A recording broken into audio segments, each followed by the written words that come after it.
ಒಂದು 200 ನಿಗಮ ಮಂಡಳಿಗಳಿದ್ದಾರೆ. ಅದರಲ್ಲಿ ಎಷ್ಟು ಜನ ನೀವು ಶೋಷಿತ ವರ್ಗದವರಿದ್ದೀರಿ, ಹಿಂದುಳಿದ ವರ್ಗದವರಿದ್ದೀರಿ, ದಲಿತರಿದ್ದೀರಿ ಕೇಳಿ.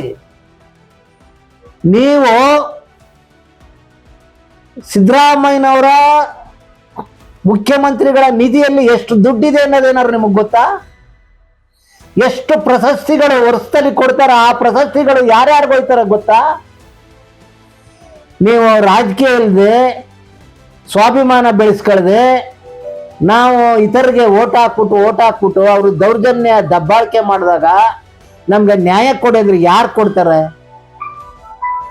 ಯಾಕೆ 75 ವರ್ಷದಲ್ಲಿ ಯಾವನೋ ಒಬ್ಬ ಅಪ್ಸರ್ ಕೊಡ್ಲಿಪೇಟೆ ಅಂತವನು ಇಲ್ಲಿ ಬಂದು ಚುನಾವಣೆಗೆ ನಿಲ್ತಾನೆ ಅಂತಂದ್ರೆ ಯೋಚನೆ ಮಾಡಿ.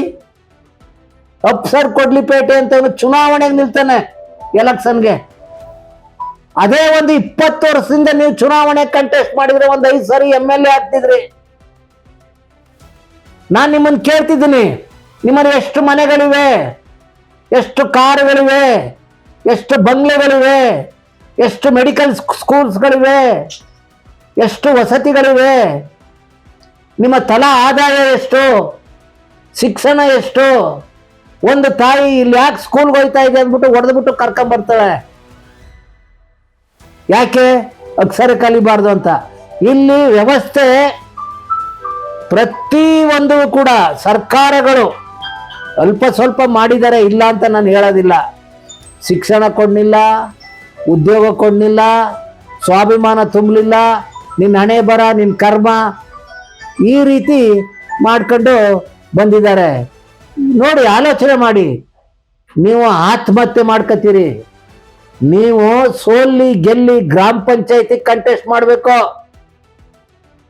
ನಗರಸಭೆ, ಪುರಸಭೆ, ಮಂಡಲ್ ಪಂಚಾಯತಿ, ಇವೆಲ್ಲ ನೀವು ರಾಜಕೀಯ ಇವತ್ತು ನಿಮ್ಮ ಕೈಲಿ ರಾಜಕೀಯ ಅಧಿಕಾರ ಇಲ್ಲದೆ ಇರೋದಕ್ಕೆ ನೀವು ಹಿಂಗ ಅನುಭವಿಸ್ತಾ ಇರೋದು ಸರ್. ಅಂದ್ರೆ ಈಗ ಒಂದ್ ಪ್ರಶ್ನೆ ಏನ್ ಬರ್ತಿದೆ ಅಂದ್ರೆ ಸರ್, ಹೇಳಿ ಸರ್.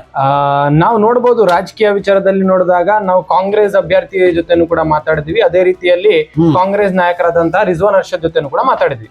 ಅವ್ರೇನ್ ಆರೋಪ ಮಾಡ್ತಿದ್ದಾರೆ ಅಂದ್ರೆ SDPI ಇಲ್ಲಿ ಏನು ಬೇಸ್ ಇಲ್ಲ, ಆದ್ರೂ ಕೂಡ ಕ್ಯಾಂಡಿಡೇಟ್ ಅನ್ನು ಕಂಟೆಸ್ಟ್ ಮಾಡಿದ್ದಾರೆ. ಅಫ್ಸರ್ ಕೊಡ್ಲಿಪೇಟೆ ಇಲ್ಲಿ ದಾವಣಗೆರೆ ಜಿಲ್ಲೆಯವರಲ್ಲ, ಬೇರೆ ಕಡೆ ಕೊಡ್ಲಿಪೇಟೆಯಿಂದ ಕರ್ಕೊಬಂದು ಇಲ್ಲಿ ನಿಲ್ಸಿದ್ದಾರೆ, ಅವ್ರು ಗೆಲ್ಲಲ್ಲ ಅಂತಾನು ಕೂಡ ಅವರ ಒಂದು ವಾದ ಇದೆ. ಸರ್, ನಿಮ್ಮ ಅಭಿಪ್ರಾಯವೇನು ಇದರಲ್ಲಿ? ನೋಡಿ ಸರ್, ಇದು ಒಂದು ಬಾಲಿಸ ಪ್ರಶ್ನೆ, ರಾಜಕೀಯದ ಮೆಚುರಿಟಿ ಇಲ್ಲದೆ ಇರ್ತಕ್ಕಂಥ ಪ್ರಶ್ನೆ.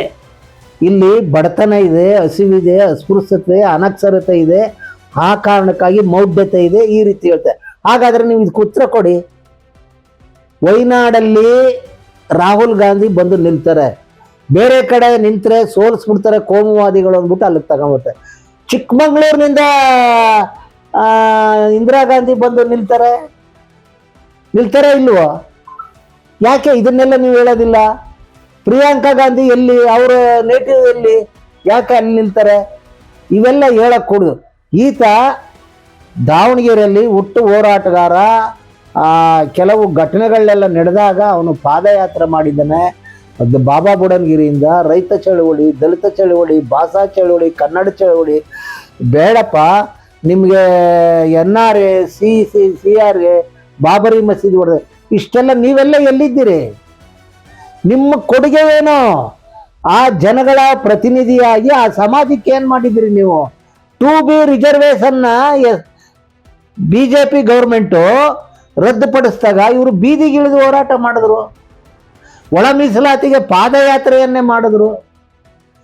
ಇವು ಮಾಡಿಕೂಡ್ದು, ಇದೆಲ್ಲ ರಾಜಕೀಯವಾಗಿ ಹೇಳೋದಲ್ಲ, ನೋಡ್ಕೊಳ್ಳಿ. ಇಲ್ಲಿ ನಾನು ಇನ್ನೊಂದು ಸತ್ಯ ಹೇಳ್ತೀನಿ. ಈಗ ನೀವು ಈ ರೀತಿ ಎಲ್ಲ ಪ್ರಚಾರ ಮಾಡ್ಬೋದು, ಈ ರೀತಿ ಎಲ್ಲ ಆಧಾರ ಸಹಿತ ಟೀಕೆ ಮಾಡ್ಬೋದು.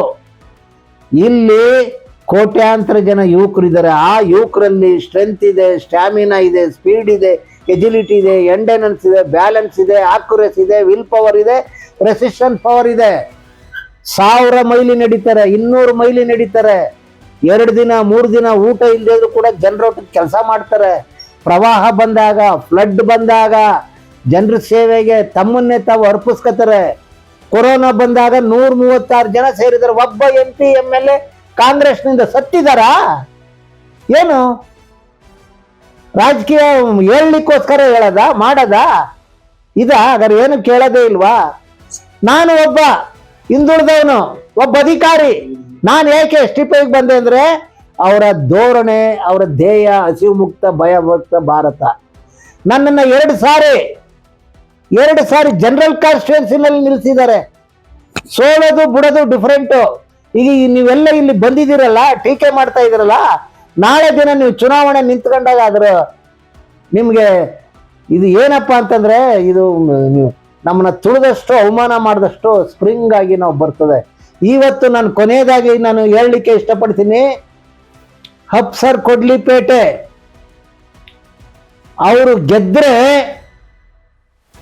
ಅಥವಾ ಅವರು ಕಾಲಾನಂತರದಲ್ಲಿ ಇಲ್ಲಿ ಗೆದ್ದುಬಿಟ್ಟು ಅವ್ರ ಕಾಲಾನಂತರದಲ್ಲಿ ತೀರೋದ್ರೆ ಜನರು ಅವ್ರ ಕಾಲಾನಂತರದಲ್ಲಿ ಅವ್ರನ್ನ ತಗೊಂಡೋಗಿ ಉಳೋದಿಲ್ಲ, ಬಿತ್ತನೆ ಬೀಜ ಹಾಕ್ತಾರೆ. ಯಾಕೆ ಹೇಳಿ? ಇಡೀ ಇಂಡಿಯಾದ ಜನ ಎಲ್ಲ ಕರ್ನಾಟಕಕ್ಕೆ ಬರ್ತಾರೆ, ಕರ್ನಾಟಕಕ್ಕೆ ಬಂದು ದಾವಣಗೆರೆಗೆ ಬರ್ತಾರೆ, ದಾವಣಗೆರೆಗೆ ಬಂದು ಆ ಅಲ್ಪಸಂಖ್ಯಾತ ಹೈಂದ ವರ್ಗದ ಒಬ್ಬ ಅಪ್ಸರ್ ಕೊಡ್ಲಿಪೇಟೆ ಅನ್ನೋನು 70 ವರ್ಷದಿಂದ ಇರ್ತಕ್ಕಂಥ ಡೈನಾಸ್ಟಿಯನ್ನ, ಪಾಳ್ಯಗಾರಿಕೆ ಮನೆತನವನ್ನ ಸೋಲಿಸ್ನಲ್ಲ ಅಂತ ಬಿತ್ತನೆ ಬೀಜ ಕೊಡಿ, ಅಪ್ಸರ್ ಕೊಡ್ಲಿಪೇಟೆ ಅಂತ ಬೀಜ ಕೊಡಿ ನಮ್ಗೆ, ನಾವು ತಗೊಂಡೋಗಿ ಜಮೀನಲ್ಲಿ ಉಳ್ತೀವಿ, ನೆಡ್ತೀವಿ ಅಂತ ಕೇಳ್ತಾರೆ. ಆ ರೀತಿ ಕೋರೆಗಾಂವ್ ಚಳವಳಿಯಲ್ಲಿ ಏನಾಯ್ತು? ಕೇವಲ 500 ಜನರು, ಅದು ಸ್ವಾಭಿಮಾನಕ್ಕಾಗಿ ನಡೆದಂತ ಯುದ್ಧ, ಆಸ್ತಿಗಾಗಿ ಸಂಪತ್ತಿಗಾಗಿ ಎಲ್ಲ ನಡೆದಂತ ಯುದ್ಧ ಅಲ್ಲ. 600 ಸಂಸ್ಥಾನಗಳಿದ್ರು ಕರ್ನಾಟಕದಲ್ಲಿ. 600 ಸಂಸ್ಥಾನಗಳಿದ್ದಾಗ ಈಗಲೂ ಕೂಡ ಭೂಮಿ ಇದೆ, 600 ಸಂಸ್ಥಾನದ ರಾಜರು ಇಲ್ಲ, ನೆಲಸಮ ಆಗೋಗಿದ್ದಾರೆ. ಉಳಿದವರೇ 3 ಜನ. ಯಾರ್ಯಾರು? ಟಿಪ್ಪು ಸುಲ್ತಾನ್, ಸಾಹು ಮಹಾರಾಜ್, ನಾಲ್ವಡಿ ಕೃಷ್ಣರಾಜ ಒಡೆಯರು. ಅದೇ ರೀತಿ SDPI ಪಕ್ಷದ ಅಪ್ಸರ್ ಕೊಡ್ಲಿಪೇಟೆ ಇತಿಹಾಸದಲ್ಲಿ ಉಳಿತಾರೆ. ನಿಮ್ಗೆ ಇನ್ನೊಂದು ಘಟನೆ ಹೇಳ್ತೀನಿ. 80ರ ದಶಕದಲ್ಲಿ ಕಾನ್ಶಿರಾಮ್ ಅವರು ತಮಿಳ್ನಾಡಿಗೆ ಹೋಗಿರ್ತಾರೆ ಸಂಘಟನೆ ಮಾಡಲಿಕ್ಕೆ, ಬಾಂಬ್ ಸೇಫ್ನ ಆರ್ಗನೈಸ್ ಮಾಡಲಿಕ್ಕೆ. ಅಲ್ಲಿಂದ ಬರ್ತಾರೆ. ಬಂದಾಗ ತಮಿಳ್ನಾಡಿಂದ ಡೆಲ್ಲಿಗೆ ಬರ್ತಾರೆ. ಡೆಲ್ಲಿಗೆ ಬಂದಾಗ ಆಪ್ತೋಳು ಶರ್ಟ್ ಹಾಕಿರ್ತಾರೆ, ಚಳಿ ಇರ್ತದೆ. ಚಳಿಲಿ ತಲೆನಾರದೆ ಅವ್ರದ್ದು ವಯಸ್ಸಾಗಿರ್ತಲ್ಲ, ತಲೆನಾರದೆ ಅವರು ಒಂದು ಸ್ವೆಟರ್ ಕೊಂಡ್ಕೋಬೇಕು ಅಂದ್ಬಿಟ್ಟು ಹೋಯ್ತಾರೆ. ಕೇಳಿದಾಗ ಅವನು 300-400 ರೂಪಾಯಿ ಹೇಳ್ತಾನೆ. ಅಂಗಂಗಡಿ ಹುಡಿಕೊಂಡು ಹೋಯ್ತಾನೆ. ಆಮೇಲೆ ಎಲ್ಲೂ ಇಲ್ಲಿ ಸಿಕ್ಕೋದಿಲ್ಲ, ಹೋಗಪ್ಪ ಅಂತಾರೆ. ಗುಜರಿಗೆ ಹೋಗ್ತಾನೆ. ಗುಜರಿಗೆ ಹೋದಾಗ ನಂತರ 5 ರೂಪಾಯಿ ಇದೆ, ನನಗೆ ಒಂದು ಸ್ವೆಟರ್ ಕೊಡಿ ಅಂತ ಕೇಳ್ತಾರೆ. ಕಾನ್ಶಿರಾಮ್ ವಿಜನ್,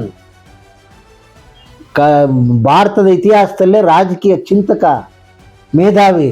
ಆಗ ಇದು ನಿನಗೆ 5 ರೂಪಾಯಿಗೆ ಸಿಕ್ಕೋದಿಲ್ಲ, ಕಬ್ರಿಸ್ತಾನ್ಗೆ ಹೋಗುವಂತ ಅವಮಾನ ಮಾಡ್ತಾರೆ. ಕಾನ್ಶಿರಾಮ್ ಅವರು ಕಬ್ರಿಸ್ತಾನ್ಗೆ ಹೋಗ್ತಾರೆ. ಕಬ್ರಿಸ್ತಾನ್ಗೆ ಹೋಗಿ ಏನು ಮಾಡ್ತಾರೆ? ಅಲ್ಲಿ ಯಾವನೋ ಒಬ್ಬ ಸತ್ತಿರ್ತಾನೆ, ಮಾರ್ವಾಡಿ. ಸತ್ತಾಗ ಕೋಟ್ನೆಲ್ಲ ಬಿಸಾಕಿರ್ತಾರೆ.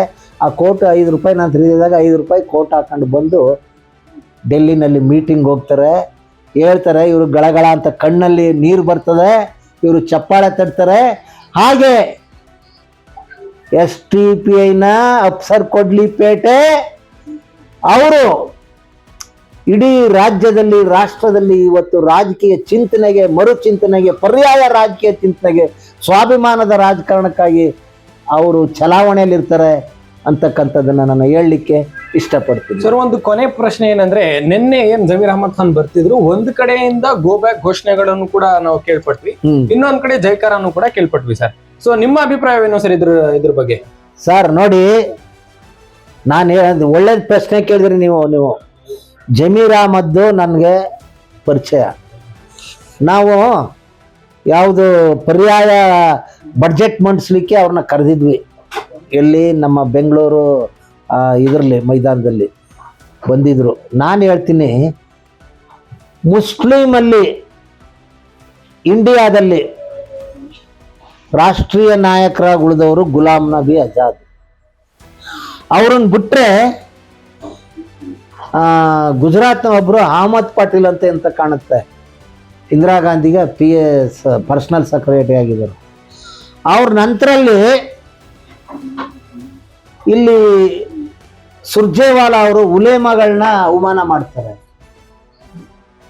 ಇಲ್ಲಿ ದಾವಣಗೆರೆನಲ್ಲಿ.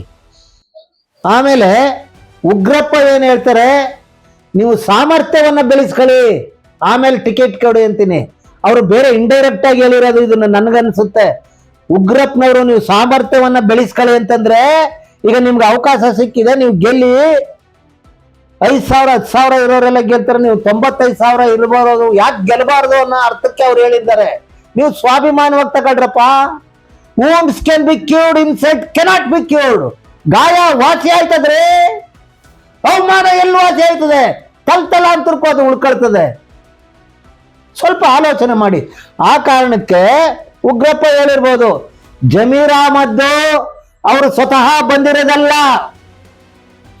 ಸ್ಪಷ್ಟವಾಗಿ ಹೇಳ್ತೀನಿ, ಜಮೀರ್ ಅಹಮದ್ ಈಗ ಕೇಂದ್ರ ಸರ್ಕಾರ, ಇಂಟೆಲಿಜೆನ್ಸು, ವಿಜಿಲೆನ್ಸು ಇವೆಲ್ಲವನ್ನು ಬಳಸ್ಕೊಂಡು ಹೇಗೆ ಪ್ರಜಾಪ್ರಭುತ್ವವನ್ನ ವಿರೋಧಿಸಿದಾಗ ಅವ್ರ ಮೇಲೆ ಅಪ್ಲೈ ಮಾಡಿ ಅವ್ರನ್ನ ಕುಗ್ಗಿಸ್ತಾರಲ್ಲ, ಅವ್ರನ್ನ ಜೈಲ್ಗೆ ಹಾಕ್ತಾರಲ್ಲ, ಅವ್ರನ್ನ ಮಾಡ್ತಾರಲ್ಲ, ಆ ರೀತಿ ಕಾಂಗ್ರೆಸ್ ಸರ್ಕಾರ ಅವ್ರ ಮೇಲೆ ಒತ್ತಡ ತಂದು ಬಂದಿದೆ. ಬಟ್ ನಾನು ಹೇಳ್ತೀನಿ, ಈಗ ಯಾರು ನಮ್ಮ ಇಬ್ರಾಹಿಂ ಜಾಫರ್ ಶರೀಫ್ ಏನಾಯ್ತು? ಇಬ್ರಾಹಿಂ ಕಿತ್ತು ಬಿಸಾಕ್ಬಿಟ್ರು JDS ನಲ್ಲಿ. ಕಿತ್ತು ಬಿಸಾಕಿದಾಗ ಅವರು ಆ JDS ನಿರ್ನಾಮ ಆಗೋಯ್ತು. ನಾನು ಹೇಳ್ತಿದ್ದೀನಿ, ಸಿದ್ದರಾಮಯ್ಯನವರೇ, DK ಶಿವಕುಮಾರ್ ಅವರೇ, ವೀರೇಂದ್ರ ಪಾಟೀಲ್ ಇದ್ದಾಗ ಏನಾಯ್ತು? ಹುಷಾರಿಲ್ಲದಾಗ ತಲ್ಲಿಂದ ಮೇಲಿಂದ ಬಂದ್ರು, ಕಿತ್ತು ಬಿಸಾಕ್ಬಿಟ್ರು. ದೇವರಾಜ ಅರಸು ಏನಾದ್ರು? ಅಂತಹ ಸಾಧನೆ ಮಾಡಿದಂತ ದೇವರಾಜ ಅರಸನ್ನು ಕೂಡ ಕಿತ್ತು ಬಿಸಾಕ್ಬಿಟ್ರು. ನಿಮ್ಮನ್ನ ನಾಳೆ ಕಿತ್ತು ಬಿಸಾಕ್ಬಹುದು ಅಥವಾ ಉಳಿಸ್ಕೊಳ್ಬಹುದು, ಆದರೆ ನಾನು ನಿಮ್ಮಲ್ಲಿ ಬಹಳ ಗೌರವ ಇದೆ, ಬಹಳ ವಿನಯದಿಂದ ನಾನು ಕೇಳ್ಕೊಳ್ತೀನಿ, ಈ ಎಲೆಕ್ಷನ್ ಮುಗಿದ ಮೇಲೆ ನೀವು ಸಂಚಾರ ಮಾಡಿ ರಾಜ್ಯಾದ್ಯಂತ. ಅಲ್ಪಸಂಖ್ಯಾತರಲ್ಲಿ ವೋಟರ್ ಮಹತ್ವ, ಸ್ವಾಭಿಮಾನ, ರಾಜಕೀಯ ಪ್ರಜ್ಞೆ ಇವನ್ನ ನೀವು ಮೂಡಿಸಿ, ಜೊತೆಗೆ ಹಿಂದುಳಿದವರು, ದಲಿತರು ಇವ್ರನ್ನು ಕೂಡ, OBCಗಳನ್ನ, ಪರಿಶಿಷ್ಟ ಜಾತಿಯವ್ರನ್ನು ಕೂಡ ನೀವು ಜೊತೆ ಕರ್ಕೊಂಡು ಹೋಗ್ಬೇಕು. ಆಗ ಮಾತ್ರ ನೀವು ಉಳಿತಿದ್ದೀರಿ. ಇಲ್ಲ ಅಂದ್ರೆ ಇವರ ಬ್ಯೂರೋಕ್ರಸಿ ಆಟ ಇದೆಯಲ್ಲ, ರಾಜಕೀಯ ತಂತ್ರಗಳು, ಕುತಂತ್ರಗಳು ಎಂತೆಂತವು ಏನೇನಾಗೋಗ್ಬಿಡ್ತದೆ. ನಿಮ್ಮನ್ನು ಮೂಲೆ ಗುಂಪು ಮಾಡ್ತಾರೆ. ನೀವು ಆರೋಗ್ಯ ಕಾಪಾಡ್ಕೊಳ್ಳಿ. ನಾಳೆಯಿಂದ ನೀವು ಈ ರೀತಿ ಮಾಡ್ಕೊಂಡು ಹೋಗಿ, ನೀವು ಜನನಾಯಕರಾಗ್ತಿದ್ದಾರೆ. ನೀವು ಯಾವುದೋ ಒಂದು ಪಕ್ಷದ ಒಂದು ಜುಜುಬಿ ಮಂತ್ರಿ ಆಗಿರೋದಿಲ್ಲ ನೀವು ಅಂತ ನಾನು ಹೇಳಲಿಕ್ಕೆ ಇಷ್ಟು ಮಾಡ್ತೀನಿ. ವೀಕ್ಷಕರೇ, ಇದಾಗಿದ್ರು ನಮ್ಮ ದೇವನೂರು ಪುಟ್ಟಣೇಂಜ ಸರ್ ಅವರ ಮಾತುಗಳು. ನಿಮ್ಗೆ ಏನನ್ಸುತ್ತೆ? ನಿಮ್ಮ ಮತ ಮತ್ತೆ ನಿಮ್ಮ ಬೆಂಬಲ ಯಾವ ಪಕ್ಷಕ್ಕಿದೆ ಅನ್ನೋದನ್ನು ನಮಗೆ ಕಮೆಂಟ್ ಮೂಲಕ ತಿಳಿಸಿ. ನಮ್ಮ ಚಾನಲ್ ಅನ್ನು ಸಬ್ಸ್ಕ್ರೈಬ್ ಮಾಡಿಲ್ಲ ಅಂದ್ರೆ ಹೋಗಿ ಬೇಗ ಸಬ್ಸ್ಕ್ರೈಬ್ ಮಾಡಿ ಅಂತ ಹೇಳ್ತಾ ಮುಂದಿನ ಕ್ಷಣದಲ್ಲಿ ನಾವು ಸಿಗೋಣ. ಧನ್ಯವಾದಗಳು.